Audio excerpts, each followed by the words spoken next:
সমঝোতা স্মারকে আমার ভাই বোন সবাই সিগনেচার করেছে, আমার মালিক পক্ষ সিগনেচার করেছে, আমার শ্রমিক ভাই বোনেরও সবাই সিগনেচার করেছে।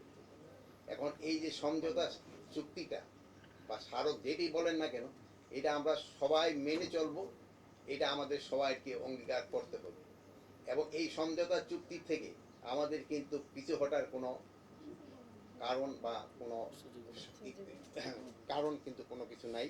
এটা কেউ কোনো কোনো কিছু বাহানা দিয়ে যে না আমি এটা এখন মানবো না, এটা কিন্তু করতে পারবেন না।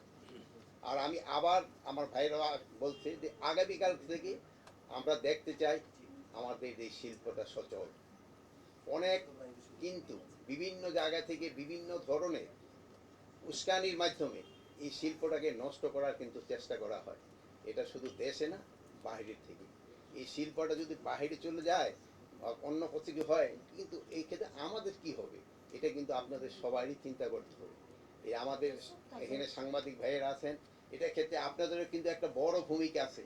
আপনারা কিন্তু সবাইকে বলতে হবে এই শিল্পটা আমাদের জন্য কত প্রয়োজন। এইটা যদি আপনারাও যদি তাদের বুঝাতে পারেন তবে কিন্তু খুব লাভ হয়। আর একটা আমি পরিশেষে একটা কথাই বলবো যে আইন শৃঙ্খলা পরিস্থিতি আপনারা কোনো অবস্থায় নিজেরা হাতে নেবেন না। আর আমি আগামীকাল থেকে আশা করব কোনো ধরনের বিশৃঙ্খলা যেন ইন্ডাস্ট্রি এলাকায় সৃষ্টি না হয়।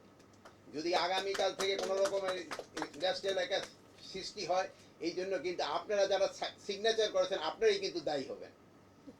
আপনারা এখানে সাইন করছেন, আপনারা এটার জন্য দায়ী হবেন, এই বিশৃঙ্খলার জন্য। সেই সময় আপনারা কিন্তু কিছু হতে পারবেন না। তা আমি আপনারা এখানে যারা উপস্থিত আছেন, আপনারা যদি সবাই চেষ্টা করেন, আমার মনে হয় আইন শৃঙ্খলা পরিস্থিতি কোনোভাবেই অবনতি হবে না এবং আগামীকাল থেকে সব শিল্প খোলা থাকবে। আমার ভাই বোনদের কাছে আমি এই আবেদন করছি, আপনারা সিগনেচার করলে হবে না, আপনাদের মনে থেকে আসতে হবে যে এই শিল্প আমাকে বাঁচাতে হবে। এই শিল্পই কিন্তু আমাদের সব কিছু দিয়ে যাচ্ছে, শুধু আপনাদের না, দেশবাসীকেও দিয়ে যাচ্ছে। এটাও আমাদের মনে করবেন। এইটা কিন্তু জনগণেরও হয়ে গেছে। যদি এই শিল্পের উপরে আপনারা বলছেন যে 1.5 কোটি লোক নির্ভরশীল, আমি বলবো না পুরা বাংলাদেশে এটার উপরে নির্ভরশীল। এই জন্য আপনাদের খেয়াল রাখতে হবে। আমি আপনাদের কাছে আবার অনুরোধ করব শিল্পটা যেন আগামীকাল ভালোভাবে চালু হয়, এই জন্য আপনারা সবাই চেষ্টা করবেন। আপনারা চেষ্টা করতেছেন এবং চেষ্টা জারি রাখবেন। আপনারা এখানে যেভাবে কমিটমেন্ট করে গেছেন এই কমিটমেন্টটা আপনারা রাখবেন এবং আপনারা রাখলে আগামীকাল থেকে এই শিল্পটা চালু হবে এবং কোনো ধরনের বিশৃঙ্খলার সৃষ্টি হবে না। কিন্তু এরপরও যদি কোনো রকমের বিশৃঙ্খলার সৃষ্টি হয়, সেই জন্য কিন্তু আমাদের অন্যান্য ব্যবস্থা নিতে হবে, যেটা নিয়ে আমাদের কাজের জন্যই কাম্য না। আমি চাচ্ছি ভালোভাবে শৃঙ্খলভাবে কাজ হোক এবং কোনো রকমের বিশৃঙ্খল না হোক, এই দোয়া করে আমি সবার কাছে আবার আমি অনুরোধ করব আপনারা ভালো থাকেন এবং দোয়া করি আপনারাও ভালো থাকেন, আমাদেরও ভালো রাখেন এবং এই শিল্পটাকে বাঁচান, দেশটাকে বাঁচান। আল্লাহ হাফেজ।